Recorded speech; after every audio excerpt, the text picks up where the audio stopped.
Hello, hello, and welcome to another episode of Beyond the Spectrum, Every Age, Every Need. Today, we are going to be discussing part two. We talked about what does autism mean to you, and we talked about the ugly. Today, we will be talking about what autism means to you, and we will be looking for the beauty in that and talking about the beauty in life as well. I am Shawn Francis, and I am joined by my co-host, brother in Thrive, and cousin, Maurice McDavid. Maurice, how you doing? Good. Hello, everyone. Glad to be here. All right, great. We get right to it in another episode of Beyond the Spectrum.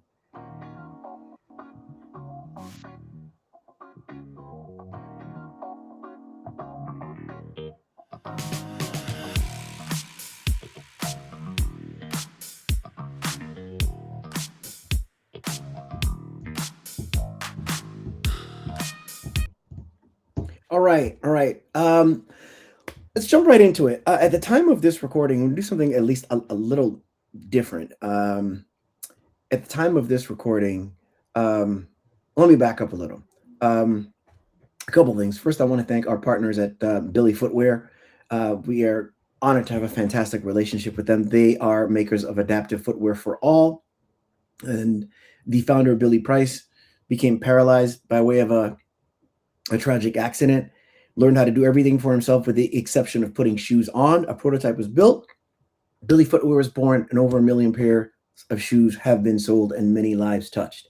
And we also want to encourage you, if you are a male caregiver or someone you love is a male caregiver, we want to encourage you to join us for our bi-weekly Zoom meetings for a group known as The Den. Maurice, why don't you just give just a quick point of view of your experience in The Den? Yeah, the den is just a great place for dads, men who are in a caregiving role to decompress, share our stories, be reminded we're not alone. Sometimes catch some nuggets on how to be a better dad and a better caregiver from other dads and their experiences. So I've been a part of it since its genesis, and I'm very grateful for that community that we're building there in the den. Would encourage Thank any you. man to come check it out for sure. There you go. There you go. And I know we have more members than we have attendees. So, that's because life gets busy. And then for some guys, they're not crazy about being someplace on camera and sharing personal things. And, you don't always necessarily have to do that. You'll get something out of just listening as well. The only thing we hope you Mhm. might do is just introduce yourself and let us know how you came to the den. And that's about it. We've all nobody's perfect. We're all trying to figure it out. And the one thing that we said from episode one, when our good friend Susanna Peace Lavelle was with us, and really it was Maurice and Susanna who said it, which is that no matter what our topics, no matter who, what guests we may have on, none of us are experts. And I think that's one of the problems with social media and gurus, and we forget that we all have flesh and blood. And um, I don't want to be an expert, and I rather take information, not even lessons or advice, but information from someone who is forever learning. Because to me, an expert has no reason to evolve. An expert knows everything. So that is not who we are, and we hope to learn from those who are watching or listening to the episode as well. But we were talking about just the fact that when it comes to caregiving, there are very noble things that are said and heard. It God chooses those that are meant to deal with it or that are capable of it, and it's just this beautiful thing. And that's not untrue. But what happens as a result, especially for people like us who are both optimists by nature, uh, you tend to paint a rosy picture, and what that can do is the opposite of what we hope to do, which is let people know that they're not alone because you're not seeing anybody else's side but your own. And so, the first part of the episode, we talked about some of the challenges and the just the ugly side of caregiving, and we understand that our story pales in comparison to what some other people may experience. But we also wanted to focus on the. We found that it took up the entire episode, and I'm curious to see, as an experiment socially for us and our audience, is it easier to find the good in something, or to find the bad. And for both Maurice and I, our sons are young adults on the autism spectrum, and my ugly is a little different from his, and both of our uglies are very tame compared to other situations that other people have, and we didn't want to discount any of that. So today we want to look at some of the beauty. Um, but at the time of this recording, the actor Eric Dane just passed away a couple days ago, and I may experience technical challenge and a copyright challenge, but I want to share a piece of a video that he posted. It's actually on Netflix even, and he was diagnosed with ALS. He shared that less than a year ago, and it was very rapid, his decline. But he made a recording of his last words to his daughters, and he chose to share it with the world.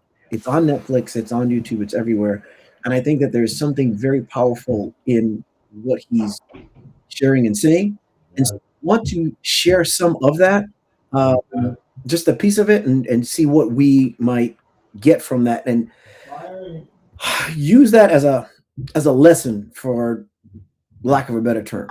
Okay, give me just one moment here.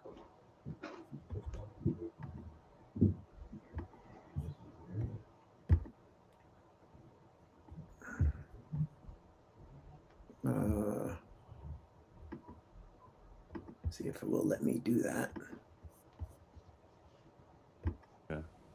These words are for you. I tried. I stumbled sometimes, but I tried. Overall, we had a blast, didn't we? I remember all the times we spent at the beach. The two of you, me and Mom, in Malibu, Santa Monica.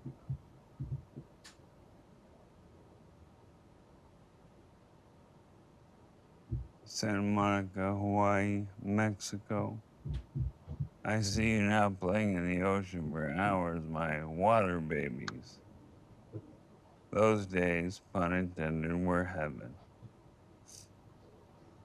I want to tell you 4 things I've learned from this disease, and I hope you won't just listen to me. I hope you'll hear me.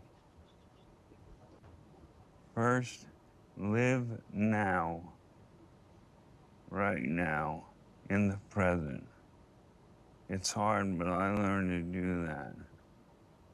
For years, I would wander off mentally, lost in my head for long chunks of time, wallowing in worry and self-pity, shame, and doubt. I'd replay decisions, second-guess myself. I should have done this, I never should have done that.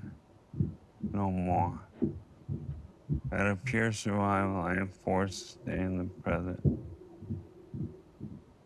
But I don't want to be anywhere else. The past contains regrets. The future remains unknown. So you have to live now.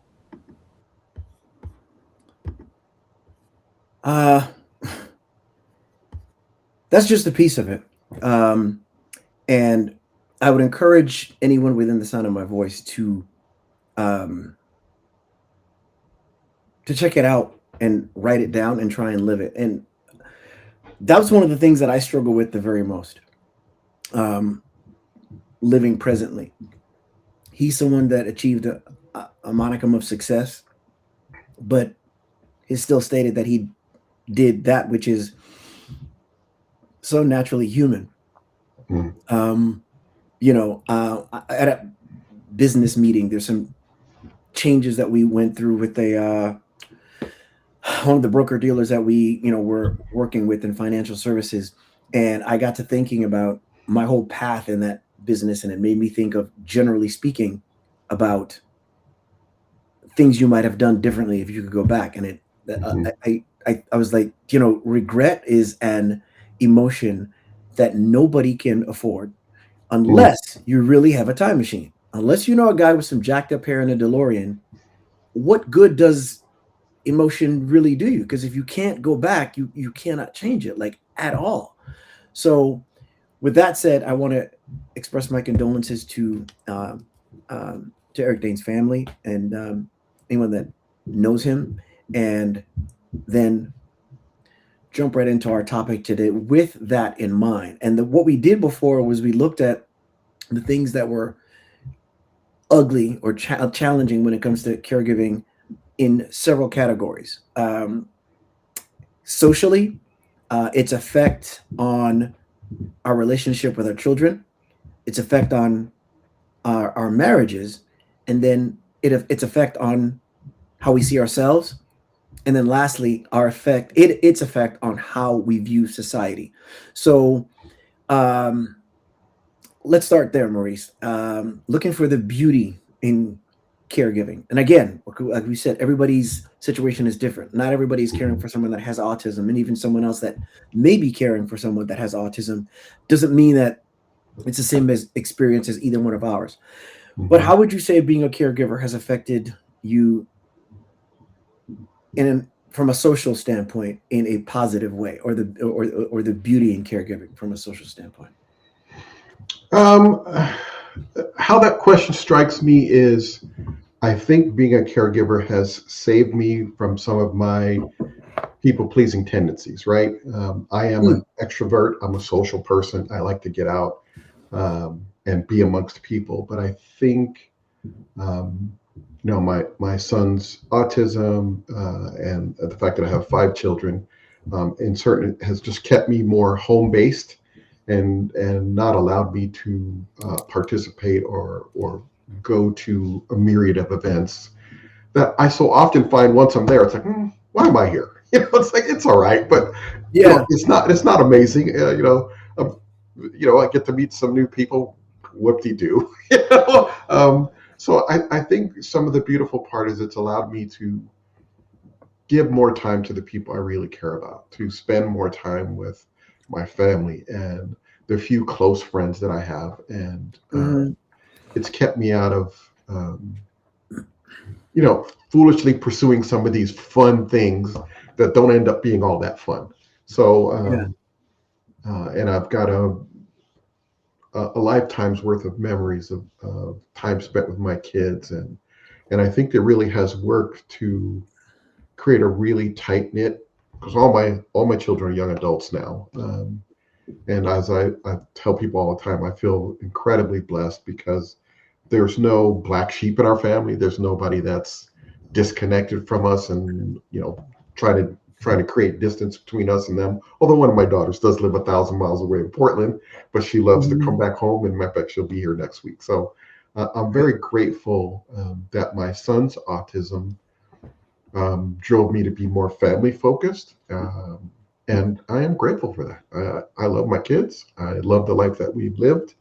I'm grateful for the many, many, many moments that my Swiss cheese brain can't even recall, but there are many moments that I can recall, and they just bring happiness and joy to my heart that I was there. I was a part of it. They were Hmm. close to me. So yeah, I think it's kept me from some of the foolish, fun things that the world says you should be participating in, part of, and then you get there and it's not all it's cracked up to be. So I guess that's Yeah. the question strikes me All socially. right. Good. You technically answered a little bit of one and two, because the next one was going to be its effects on your relationship with your kids. Of course, you can dive Mm-hmm, further into that if you wish, but mm-hmm, I will answer and say socially, it's interesting. You said that you're a people pleaser, so it's allowed you to not be as much of a people pleaser. You're by nature a people pleaser to your detriment. It saved you from that and caused you to care less what other people think. I think it can go both ways in that socially, because it's caused me to mine has been one of an evolution, because it's caused me to look for the good in people and give them grace. And this is why it's such a the topic is never ending and just mm-hmm, one onion with endless layers, because it caused me to be guarded. It caused me to drop my guard some and give people grace and look for the beauty in people. Um, and in an attempt to look for the beauty in people and be that person that is also liked or of value to others, it's caused me to be a people pleaser too, because I cared so much what other people think. But over time, I care less and I understand the difference between. Oh, let me rephrase that. I should say I understand that I don't have to love less to care less. Hmm. Right? Because when someone says, especially when I was a kid and people was, I could care less what anybody else thinks. That means that you don't care about that person. That's not true. That's the first thing I would think, because as a child, I was ridiculously sensitive and just like, oh no, that's so mean, you know? Um, and I was like that with everything. So I couldn't take any I didn't know what, if you say constructive criticism or construction, and I'm thinking buildings, I don't know anything about constructive criticism. There's only criticism. So Hmm. therefore, if someone could care less, that means that pee on you, they just really don't care. Hmm. But that's not true. I guess for some people maybe it is because they're jerks, but it doesn't have to be that way. You can care about someone tremendously without caring about their opinion of you. Hmm. Specifically of you, not that you don't care what they think about anything at all, but as it relates to you.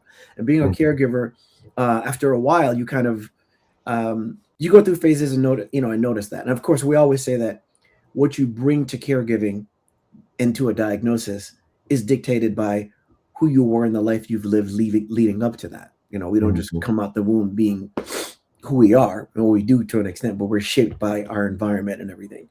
So that's how that would work for me. You mentioned the answer to the next one, which is what effect it's had on your relationship with your kids. You already answered that to an extent. Is there anything you want to expound on with regard to that? I think what it is also pointed out for me is that, and you may have alluded to this, it is, everybody comes out of the womb with their own personality, with some innate traits that are true to them and maybe nobody else. And having had 5 kids, I can tell you they're all individuals. They don't come out the same. They don't come out with the same perception. Matter of fact, I was just watching a video and the guy was saying no kid experiences the same childhood because they're born in different birth orders. They're born with different personality bents. Mm-hmm. I'm a different person from my first daughter than I am from my third daughter, and so no child grows up in the same upbringing. It's unique for each one. And I think having a neurotypical, or excuse me, a, a, a, a neurodivergent son has really heightened for me the fact that they come out as individuals, because there are so many times I make the mistake of thinking this is autism, but then I remember my son's age and it's like, well, that's kind of what all 18-year-olds do, or all 20-year-olds are about.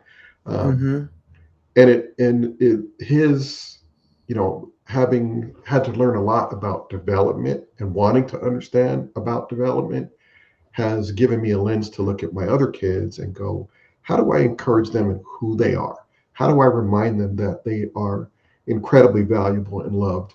And and almost comically, because I think I spent so much time with my daughters and reassured them of their value, they are incredibly picky women now. So I'm sorry for the men out there, because they're like, buddy, if you don't got it all, I'm not interested, because my dad did this and this and this and this for me.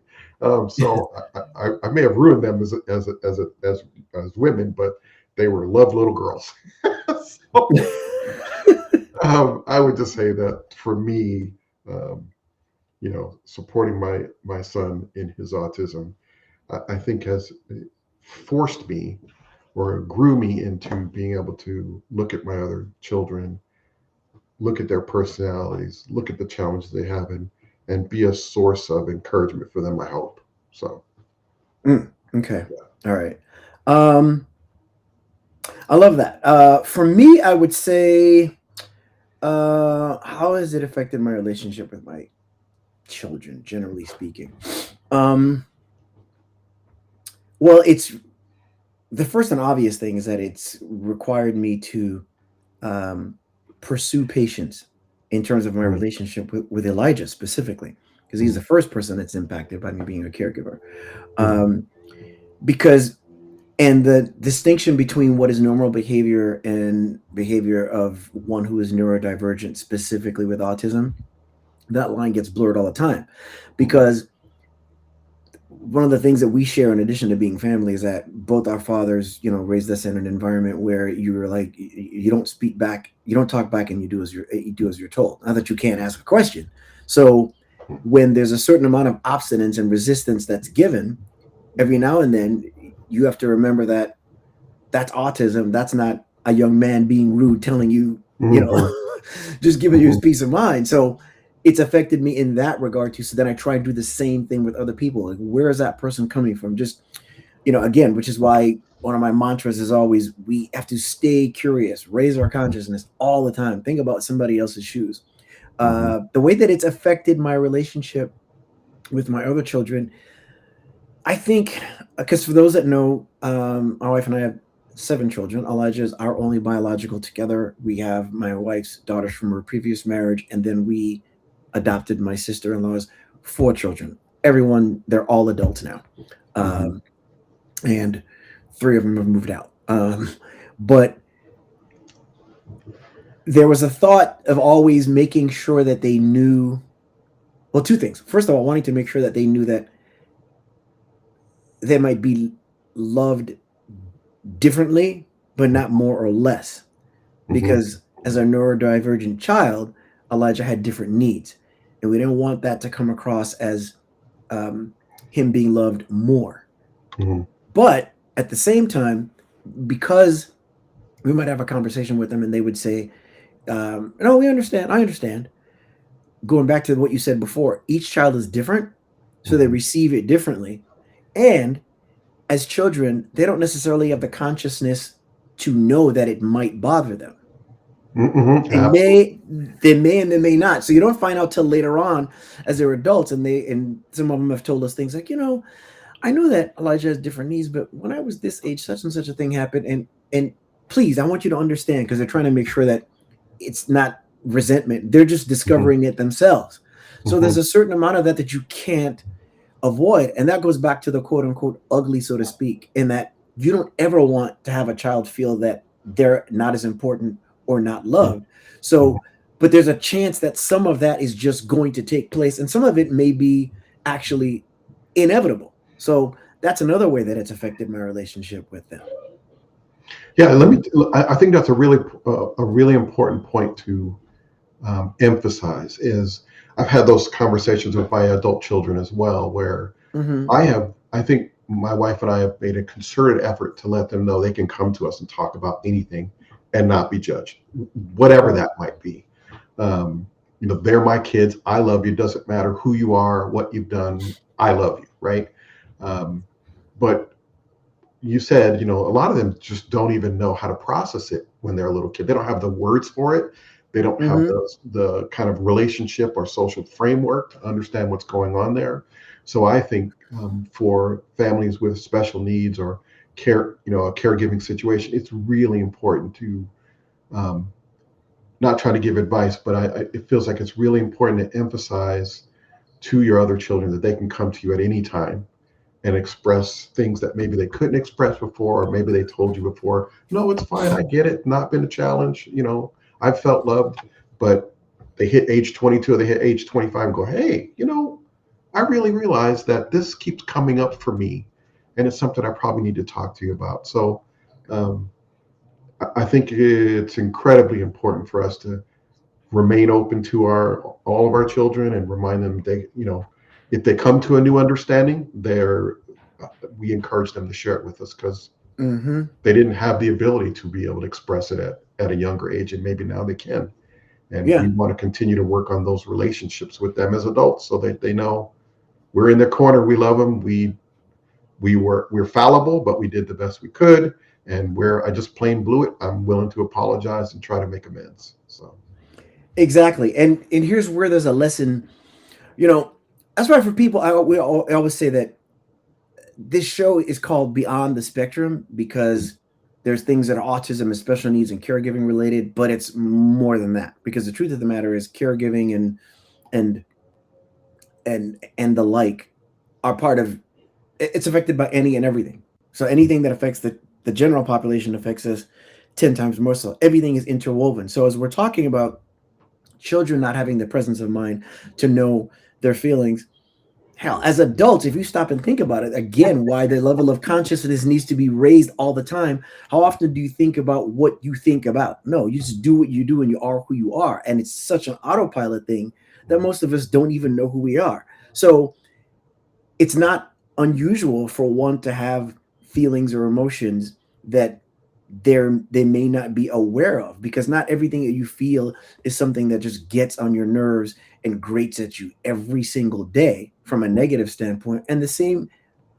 might not be quite as true for joy. I think things that bring you joy and light you up, it's more easy to spot, especially if you're um, an outgoing and positive person. You might not realize that something bothers you if unless you're taking inventory of your emotions. So that's why I think, again, generally speaking, for people, 10 times more so for those of us that are caregivers, it makes sense to have some time in your day to check in with yourself, see where you're at, see what you're feeling, whether you journal, whether you see a therapist, whether you stop and think about it, because we always talk about how many of us live our lives like the manner in which we come home from work. If we work a 9 to 5, you pull into your driveway, pull up to the front of your house, your parking space at your condo or apartment or whatever have you. And other than the fact that you didn't run any red lights or stop signs, you don't really know how you got there because you just drive that route every day. And so if you don't stop to think about the route, how do you know what it is that you might be feeling? Um, Moving on, how would you say being a caregiver has affected, in a positive way, again, now the beauty versus the ugly, your marriage? Well, the first thing that comes to me is kind of the bond of teamwork, if that makes sense. It's Mm-hmm. there is a person that has unique challenges that you both love deeply, that you both want the absolute best outcome for them, along with all of my children. And so there's just a bond of partnership about how do we assure as best we can that this person will have the best life they can live, uh, that their diagnosis will allow. And we don't know what that is. You know, when my son was 3, I didn't know how profound or it would or would not be for him, whether or not he'd be able to live independently or not. And so they just created this a common goal of providing the best life we could for Isaac and our other children as well. Um, and there was just a real tight teamwork dynamic going on, and the willingness to kind of understand that there are points where we both can hit the wall, and it's important that the other one's able to step in and kind of take that slack in the rope for a little bit while the other recovers. So it was just that was to me kind of the strongest positive, is it really created that bond of a common love, Goal. common Yeah. care. Yeah. Yeah. Yeah. And I think, so I would say the same thing. So I don't mean to cop out and be like, yeah, what you said, that's my answer. Moving on. But it's partially the truth. But Mm. here's the other thing that I think it applies for us, and I think it might for you guys too, because we've been married 20 years now. You guys have been married for 20, what, like 6 or 35, something bro. like that? 35. Okay, see? Okay. Now, we didn't have, it wasn't so structured that we like, it wasn't like a football coach or anything like that. We're like, okay, my strengths are A, B, and C. I'll tackle Mm-hmm. that. Yours are D, E, and F. You tackle that, and then we go team on 3. Ready? 1, 2, 3, team. Nothing Right. like that at all. We discovered through having to jump right into it where the strengths and the weaknesses were, and Mm-hmm. it was so unorganized and organic that we Mm-hmm. just fell right into it. But there's bumps along the way because you discover the strengths and weaknesses by butting heads too. Mm-hmm. Absolutely. Yeah, it's not just like Wait, you're good we're talking about at the good doing that. today, so we're not going to go down that road. Yeah, yes, yeah.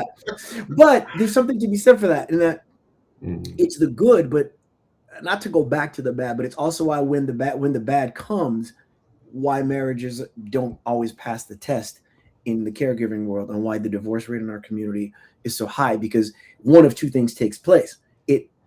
One of three things takes place.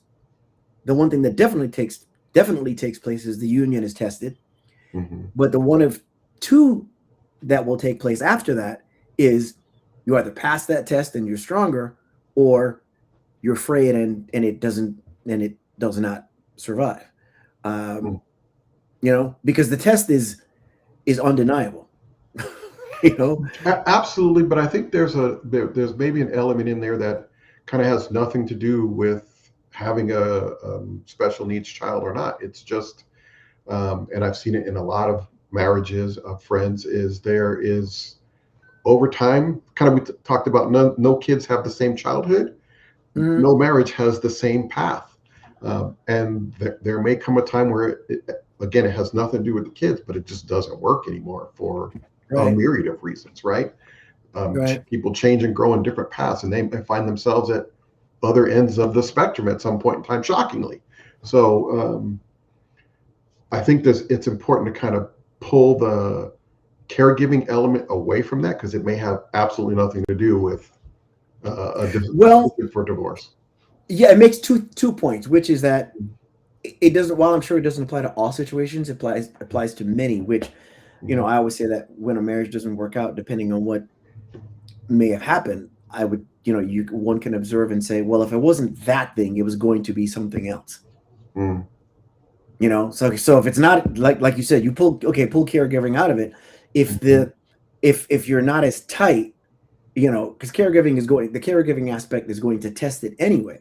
Mm. But in some cases, if your union isn't strong enough, if it's not a caregiving component, it might be how hard the wind blows and how long that blows, because something else is going to pull it apart. Mm. But it goes back to, again, the need for self-awareness and raising Mhm. consciousness, because, again, any relationship, whether you're a parent or whether you're a spouse, or the relationship with yourself, if you're so busy doing the relationship and not reviewing the relationship, Mm. that's when you wake up one day and the relationship isn't the relationship. Mhm. So the check-in is, um cannot the value of the check-in cannot be overstated. uh how do you think being a caregiver has affected, in the positive, your relationship with yourself? Um, hmm. Well, it's funny. It's always when you pose these questions, my mind either has a very clear what that sparks me and I want to talk about, or there are multiple ideas kind of popping and competing for where do I go first. Yeah, Um, I lay think them all where out. I'll go first is, um, and this is a function again of the personality I came out of the womb with, right? A function of growing up in the 60s and 70s, whereas an African American boy, my parents were like, there looks like there's going to be opportunity for you now. You're not going to be discriminated against as heavily as we were, but you've got to kind of not give the world ammunition to shoot you down. So you speak proper English, get a good education. You got to work harder, smarter, faster to kind of get to the same level of somebody that isn't required to work that hard or that fast or that smart to get to the same level you're at. Hmm. And so early in my life, that led me to being very self-focused, um, not very empathetic or compassionate, just didn't really think about other people. I was trying to get to my goals. And that led to some really selfish, hurtful choices for the people around me. Um, but having children changed that, and then having a neurodivergent child pushed that even further to understanding, what the power of empathy, the power of compassion, the power of slowing down and looking at other people and their needs, and how caring for them just brought beauty and just things to my life that I wouldn't have gone after had I not Hmm. become a father, and then had I not become a father of a neurodivergent child. And now I'm really grateful for the ways. Matter of fact, my aunt even told my wife a number of years ago, uh, Maurice has really changed, because she knew me when I was she knew me when I was a kid and I was a young man and very brash and very aggressive and Hmm. all. And she credited my wife and my children as having been the engines of that change in me, because she Yeah. was basically complimenting who I was now, the fact that I was thoughtful and caring and patient, and she's like, that's not who he was. So, Let me ask you this. I'm thinking of several things.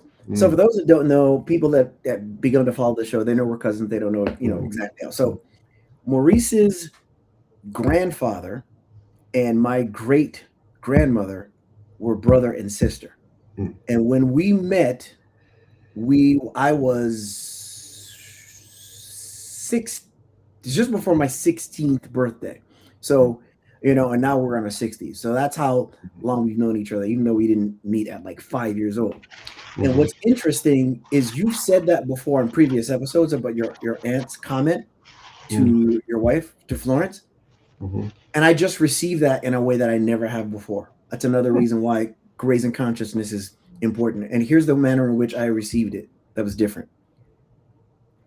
I could see that. And when, as an aggressive, brash person or whatever have you. And this is why I think that we're a blessing for each other. Now I think about it, our relationship, I'm going to try not to be the king of tangents, but our relationship is an example of, I think, or our connection, an example of divinity and something greater than ourselves. Because in growing up together, I met my other cousin, your brother, Michael, first, like the year before. And Michael and I hit it off and we were cool. But it was nothing compared to how close we got so fast. And for someone that is brash or aggressive or whatever have you, that's kind of oil and water-ish. Like I would expect we kind of get along, but not. I mean, we shared a room, everything, hit it off like that. And I don't remember, and it would be easy for you to hurt my feelings or something like that. I don't remember you ever having done that, And in talking about family dynamics, some of that direct stuff you got from your mom, because she was like that. When your mom would speak, you would expect her to be in a club with a mic in one hand and a drink or a cigarette in the other, because she would just fire off these one-liners and stuff, And I was easily hurt by some of those. And now when I look back, I was like, oh my gosh, talk about soft, Whereas once upon a time, I was like, man, that's so mean, But what I was going to say, but it's funny how I could see that, but yet you're the same person, yet different. So what I was going to ask you is this, and I don't want to go back to the ugly one, so I want to balance it out. You said it caused you when you were younger to make some choices that were hurtful to other people. If you can, because you don't have to. If you refuse, that's fine. Give one example of where it was hurtful, and then you talked about the opposite as well, since we are talking about the joy today, in terms of just for an example of evolution. If you can, give one example of where it was hurtful in terms of those choices, and then where your evolution caused you to make a choice that was the polar opposite. Well, what comes to mind is my brother. My brother is 11 and a half months younger than me, so we're very close in age. Very different personalities, kind of like you said. My brother is, for example, I'm married, I have 5 kids, we're married forever. My brother has never had any children. I was in the banking industry, he was in the music industry. So kind of gives you, we were very diametrically opposed in appetites and things we cared about, etc. And I just was not a very protective big brother. I was kind of a jerk, to tell you the truth. And I mocked him, I teased him. I look back and I feel really dirt about that, But my brother and I are very close now, super close. We talk often. I love him to death. And I would say, and I came, just a myriad of smart ass remarks to him when he was a little boy that were hurtful. And so I would say that is an example of the ugly stuff, right? Say stuff to make my friends laugh in front of him, that kind of stuff, Yeah. And what was the other? See, now my head has gone so far into the kind of shame of that. It's like, that's okay. I've got something for you. I've got an antidote for the shame too. And it's funny because you and I was so sensitive that when we were kids, you might make a comment that was a mockery of somebody. I was so soft that I would not only be hurt by what you might say to somebody. And it's funny, it's a mystery how we got along. I would never tell you, that's mean, you shouldn't do that, because I was too afraid to say something like that. But then where we connected and bonded was practical jokes. I mean, Mhm. We loved doing that. You know what I mean?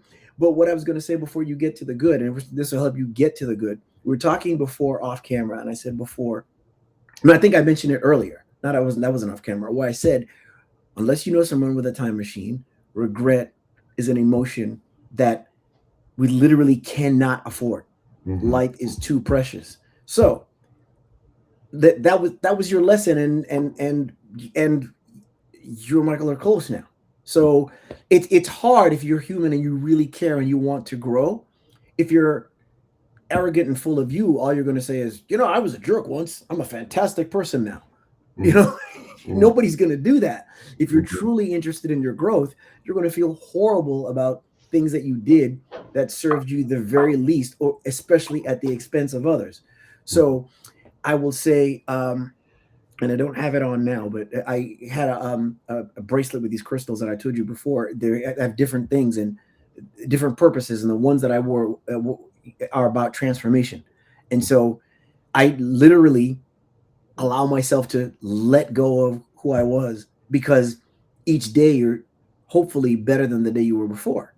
And the mantra that said when you before I put it on for a certain amount of days was, you know, I empower myself to release the things and the energy that no longer serves me. I transform. And what I would do is envision those emotions and everything in a balloon. I've got it in my hand and I let it go. And in my case, I had a family member that I love dearly that just showed some animosity towards me for like no reason. And it was like consistent over a period of time. And this is someone I love so much that I felt like I have to I have to have a conversation with them. The old me would be like, you need to tell me what your problem with me is. What is it? And knowing that person and some of the stuff that they've gone through and the way they are, I don't think they know that because I don't think they're as self-aware. And so my asking would be about my need. And so what I said it did is I sent that person a text rather than saying, "Hey, we need to talk." I just sent them a text saying, "Hey, I love you." And that was because I started to examine what is it that has me so hurt? And it's because I love them that much. And all they needed to know is that I love them. They don't need to know anything else. And I let it go. Now, that I let it go and it never comes up. No, I'm still a work in progress. Every now and then it'll be like, I wonder how, wait, no, let that go. Stop wondering. So I would just say that's what's working for me. Therefore, again, like we said, we're not experts. We're just sharing the experience. I would say try that because I know you enough to know that you think about things you did. That's not the only example. There's other things you think about where you're like, oh my gosh, did I really do that? You know, I can think of something that we did together, which I won't say on air, where I'm like, oh my gosh, did we really do that? Jeez, Mhm. that's so. Like if I tell somebody now, they'd be like, because everyone, if you think of things you did at a certain age, you're like, who was that person? You Mhm. know, hopefully. So now go to an example where you made a choice that is, the opposite for those around you because of your evolution and your relationship with yourself as a caregiver. Um, there are just decisions we've made that we felt like put our kids first and who they are and what we thought they would enjoy in their life. So, in certain ways, we've lived we've made some unconventional choices. I shouldn't say an unconventional life, but we've made some unconventional choices. And I'll Mm-hmm. list a couple of those, particularly when it comes to our living arrangements. So, when we had two children and our third was on the way, we bought our first home. We used to live at the beach in a little two-bedroom apartment. We had our two kids. We loved it. We lived in an area called Long Beach by the water. We loved it. Then Mm-hmm. the prudent thing was to go buy a house because our third child was on the way. So we went and bought our first home. We were excited about that. It was in the burbs. My wife hated it almost right out the gate. She's like, what am I doing here? Toll painting? Not my bag. So um, Hmm. she was What's toll pretty painting? quickly like, well, it's like painting wood things and Oh, crafty stuff. And oh, my okay, wife's an gotcha. artist, but she's not a crafty person. So that was like, and some of the moms in that neighborhood were doing that kind of stuff, and she's Oh, like, "Oh okay. my God, not me!" Right? So I think we were in that house. We were definitely in it less than probably just a little over a year, and decided to sell it and move back to the beach. And we did. We sold that house, which was a 4-bedroom, 2-bath. We bought a little bungalow at the beach, 2-bedroom, 1-bath, and we had 3 kids. And we ended up having our 4th um, there. So we were in 800 square feet, little beach bungalow. My in-laws are like, "What are you guys doing? You're like, that house is so little. You got 6 people in there." We loved it. It was like amazing. We sold that house and bought a bigger house in the same community. That was great. Everything was going really good. And then we thought, in California, there's kind of not a whole lot for kids to do. You go to the movies, you go shopping, not a lot of nature. And we had some friends move up to Washington State, and we said, we could sell our California house and get acreage. And so, didn't even have a job. I just told my company, "Hey, I'm moving to Washington. You got a role for me up there or not? If not, I'm leaving, and I'll just figure it out when I get up there," because we found a house we liked. And I was working banking at the time. They're like, "Oh yeah, we can find a role for you up there." So we sold our house in Southern California and then bought some acreage up in Washington. And I my remember kids that. ran around in the mud and the rain, and we had 5 acres. So we had blackberries and a stand of trees, and they just got to be kids and run around like little wild things outside. And we didn't have we knew one family that had moved up there, so we didn't have a bunch of friends. I didn't have a job again, but it just felt like the right decision for us. So these spaces where I felt like we made some unconventional choices for the joy of our family, for the opportunity of our kids. Um, I would say in my younger days, I would be more focused on what do I want? What do I like? Hmm. What do I think is Yeah. best for me financially? Those kinds of things. So I guess that would be my response to. Um, Let me ask you this because I never thought of this before. I'm glad you expounded on that because when you talked about an unconventional choice, I thought you were going to mention education, which I'm glad you didn't only because oh, I already know that you guys decided to homeschool them, but mhm, we've mhm, never talked about this before. mhm. How did the homeschooling work as it relates to Isaac? Because we just talked about they were all homeschooled. That's a general thing, but I never thought, wait a minute, how does homeschooling and neurodivergency work together? Well, for us, it was almost a seamless choice because we were of the homeschooling mindset because there are people who try to recreate regular school in their homes. And our kind of vision for our kids was that we would let their interests drive their education. So my Mm-hmm. second daughter is very artistic. My first daughter is incredibly competitive. My third daughter is more of an observer and quiet in the background, likes to read. My fourth child, my son, he hated any kind of structured. So what was beautiful about homeschooling is we could and we spent so much time in Barnes and Noble in the bookstores, and my daughters were voracious book readers.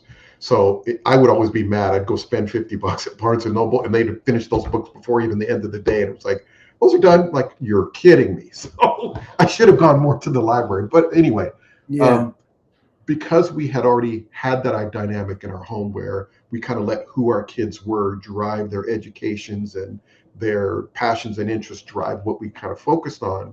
Um, we had a we had a depth of experience when Isaac came along with resources, audio books, computer Mm, games.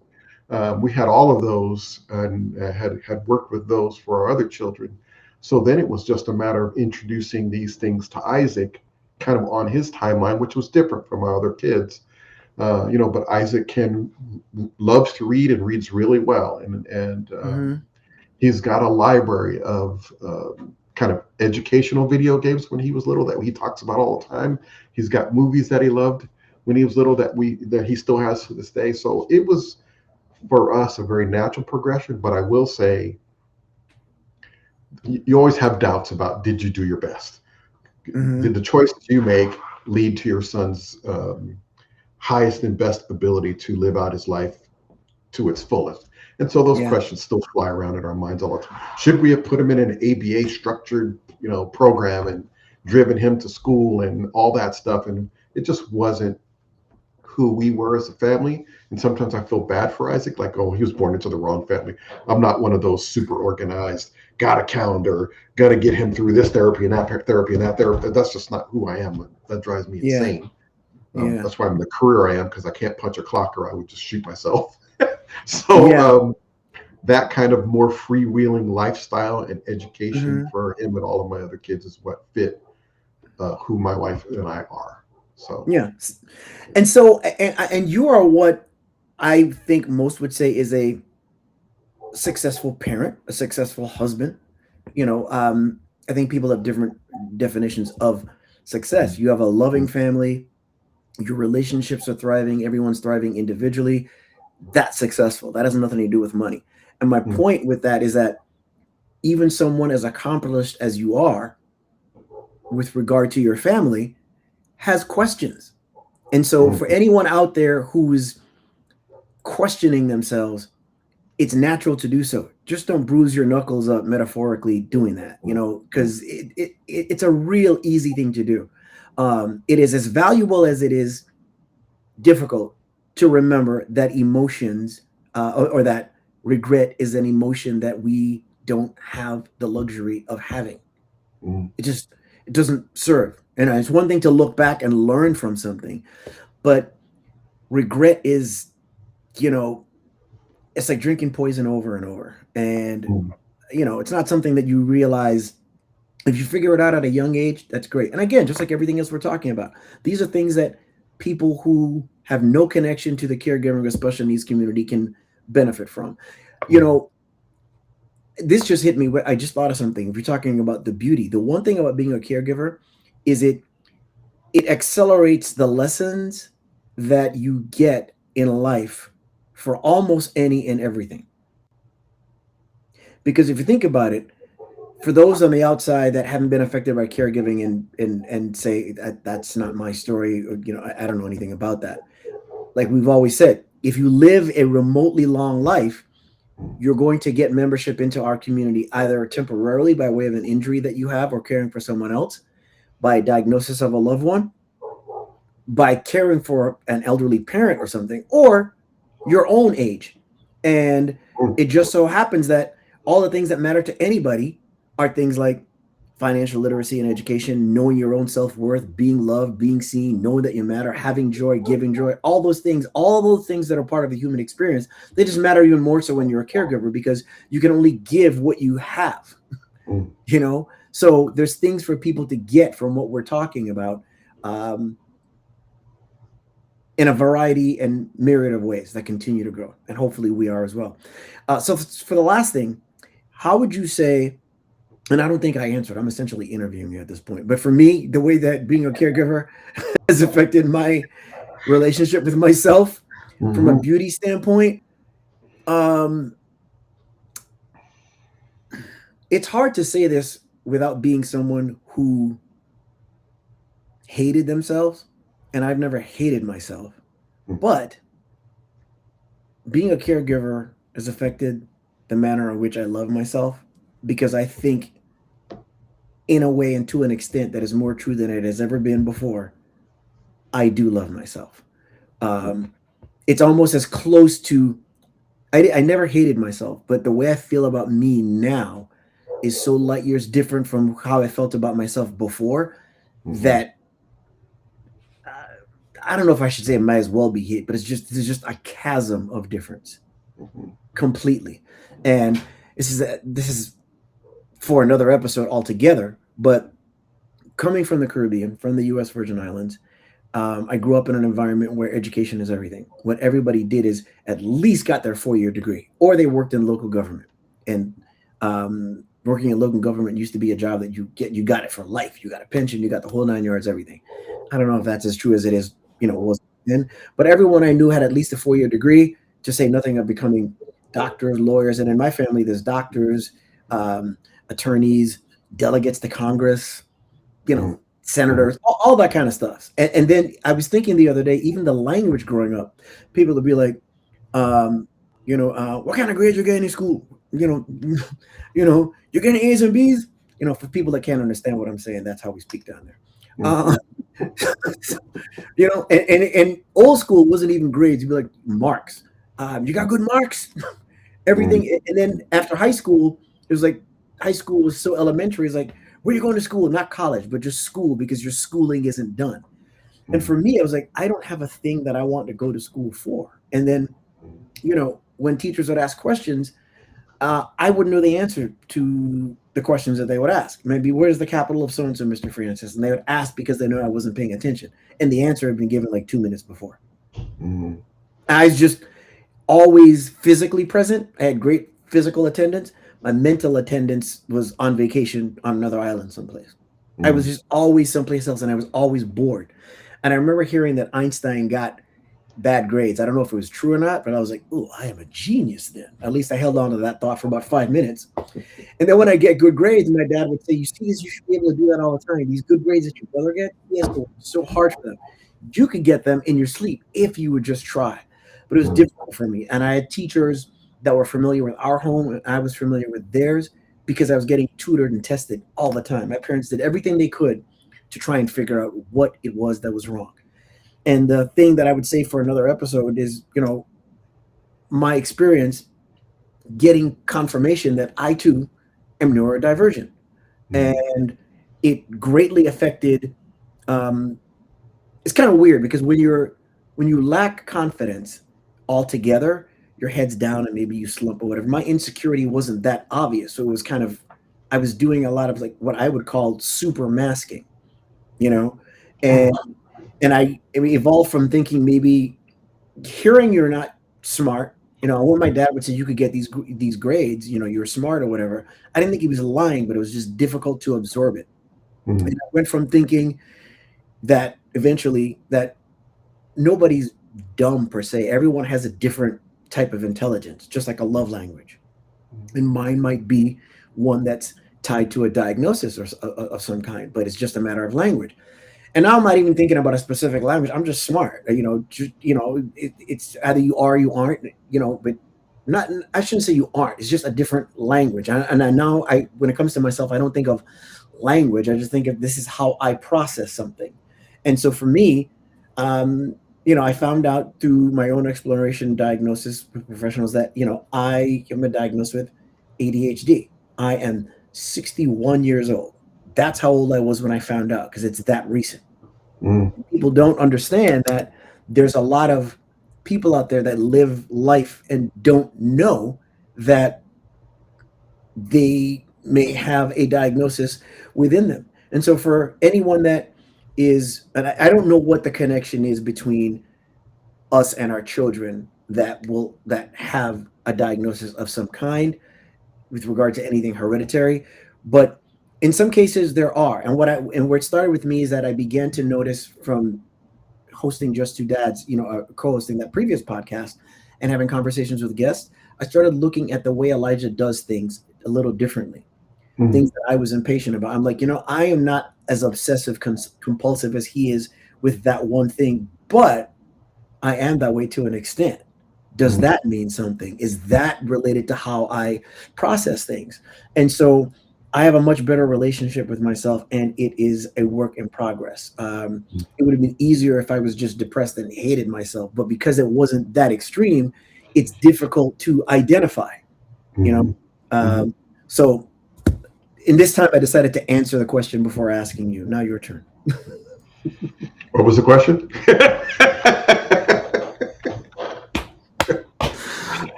So your relationship with yourself. um, I think that's become really, really important for me because, for a lot of years, very focused on my kids, right? I got 5 kids. They all have unique needs. I play the provider role in our family. So I've got work and then I wanted to, I kind of vowed from the time I first started having kids that I was going to be present for them. And I think I've shared this on other shows, other than Yeah, breastfeeding in my mind, I was going to be able to do everything their mother did, right?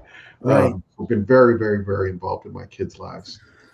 To their benefit or detriment, you'd have to ask them. Um, uh, but now, in the last couple of years, now that they're all young adults, I really have started to look inward at my own life and say, okay, what brings me joy? What brings me peace? What helps, bring the stress levels? Because this is 2026 and we live in an insane America right now, right? So Do we I, ever? if I turn the news on for 2 minutes, like, oh, turn it off because it's coming at you from every direction. Are we even going to be a democracy? All those crazy questions that are out there, right? Yeah. So the last 2 years, as I've shared before, I've gotten into breath work, I've gotten into yoga, I've gotten into meditation, and all of those things have helped me to become more clear on who I am and what brings me joy and what spaces I want to spend time in and what relationships I want to spend time and effort to foster, to strengthen, and maybe some relationships that are just not good for me or no longer serve me or the person I was connected to, and being willing to let those go. Because I don't need to have a certain friend count to feel good about myself, if you know what I mean. There you go. Addition by subtraction. Yes. Yeah. So it really has forced me to even look at some assumptions I've had about my life and go, okay, is that still where I want to be? Is that still how I want to go about the time that I have remaining? We're both in our 60s, so you start thinking about those things, right? And that's very developmental. People hit their 60s and they start asking questions. Well, how do I want to spend this final quarter or however time I have left? And so I'm in that stage, and I'm enjoying some of the choices that I've made to fill myself. Do you know what I mean? To meet my own needs. And so I feel good about that. And I think being a father, and then again, a father to a neurodivergent child, has really given me the ability to look at some of those things and accept some of those things and make changes in my life that I need. And so Yeah. I guess Good. that would be my response to the question. Yeah. Good. And we're going to go over just a little because I want to make sure I touch on everything. And then there's two things that popped into my mind as well. The very last one is I'll answer it. I'll ask it, answer it, and then throw it to you, which is how being a caregiver, again, looking at the beauty, has affected the manner in which we see society. And that kind of wraps up all the other subtopics that came before, I think. Because going back to the manner in which I see people generally speaking, I still look for the beauty in them. But there's something so one of the most valuable things any person can have in life is this understanding of self, like who we are. And the world, as well as the parents and people and family members who would take bullets for us, kind of muddy that up just a little. Because when you have a child, you have things you wish to imprint upon that child. If you're a father, you want to introduce your favorite sport team to that kid, or your favorite sport, or your favorite artist, your favorite actor, whatever have you. And you're putting some of that stuff on them. And some of it they take to. And think about something as deeply personal as religion.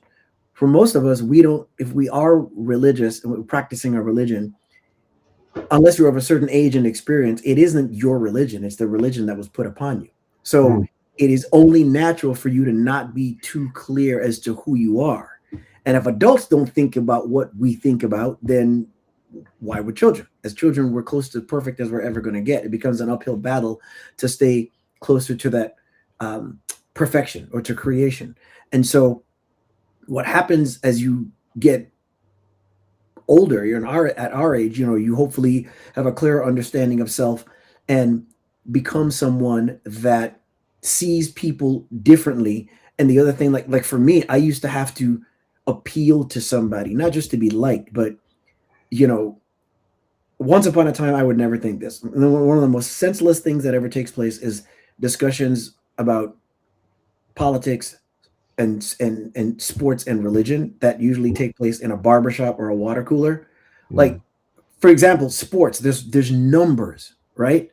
That dictate whether someone is better than somebody else or who's won more, even in an individual sport.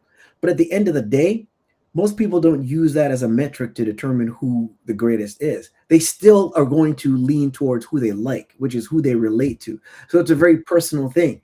And the second it is established that you're having a conversation with someone about any subject, and that person is standing where they stand and they're not going to budge, and if you know that you're not going to budge, you know, um, you might as well be trying to just go through a brick wall. It doesn't make any sense. It's a fruitless conversation to have. And that goes back to what you were saying in terms of the addition and the subtraction. That's not a conversation worth having.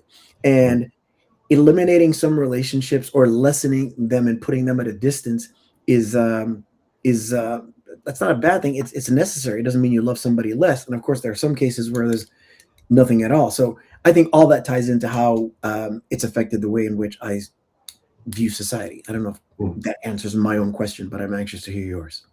Well, again, I told you when you ask certain questions, an automatic answer is there, and then sometimes there's a debate. For me, it's automatic. The caregiving community is a compassionate, empathetic community because it's part of the dynamics of caregiving, right? So I am been grateful to be connected to people in the autism community. You and I, particularly, right? We both have sons with autism. That has really had an impact on our relationship. Has drawn us much closer together because we face common challenges. Were it not for autism, we probably wouldn't be hosting a podcast together. We probably wouldn't be in the den together. We probably wouldn't have those connections. So for me, it's the community that I've been exposed to, having to be a caregiver and then connecting with other caregivers. It's a very thoughtful, caring, compassionate community, and I've been grateful for that. So, yeah, and I'll add one last thing. The other thing that has changed in terms of the way I view society as a caregiver is that I used to think that when you meet people, because there's so much of a big challenge in being a caregiver, it's kind of like if you belong to not maybe a gender, but a certain race, especially if you're a minority. Like for instance, as Black people, there's we refer to the head nod, right? So if you're walking someplace, especially in an area where there's maybe not as many Black people or whatever, you see somebody, there's always the head. If you're looking at this episode on YouTube versus on Apple or wherever, where it's just audio, you can envision I'm just nodding my head as we walk by somebody. There might be a "What's up? How you doing?" Something like that. It's just a matter of identifying. So you think as a caregiver, you meet someone, their child has a diagnosis. Oh my gosh. And you assume you're one of them, they're one of you. Don't assume because at the end of the day, we're all people. And the other thing that takes place, not to go back to the ugly, is just kind of the real. In caregiving, you mentioned it's a very loving and forgiving community. It is, but it can also be a very judgmental one because of people's, and this is where grace needs to be given because, I belong to certain Facebook groups where I've seen people post, well, we're on our third TV this year because their child has violent outbursts and has smashed the TV. We've talked about people we know who have had to put their children in group homes. That's not our experience, and we're not to judge anyone that's done that. But some people, because of what they're carrying and maybe carrying it alone, can be very judgmental. And then some people are just judgmental by nature, and they want to tell you how to advocate, how to caregive and everything. And so what I've learned from that, being a sensitive person, I was once upon a time crushed by that because in this community, I found myself twice as vulnerable and fragile because in a situation like this, you expect someone to quote unquote get where you're coming from. Yeah. But they're not going to, because at the end of the day, we're human beings. And the human journey, as well as the caregiving journey, is one that is crazy, beautiful, agonizing, painful, and wonderful, all at the same time. So we are at the end of our time. Maurice, I treasure these conversations that we have.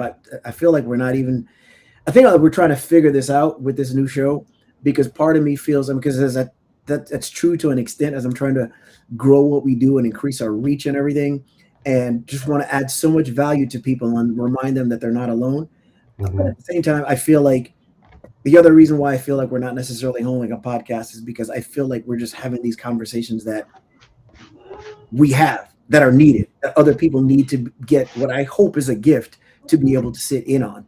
And so I want to thank you for your time today and the time that we spend doing this. Thank you so much. I love and appreciate you. Thank you so much. Back at you, bro. I love that. That is you. And then I want to thank everyone within the sound of my voice. Just remember, questions have more power than statements. Um, Try and be more childlike, less childish. We need love more now than ever before. Try to adhere and reflect back on the lessons given by in Eric Dane's video, which we played at the top of the hour. And I want to thank again Billy Footwear for our fantastic relationship with you. And we will see you on the next episode of Beyond the Spectrum.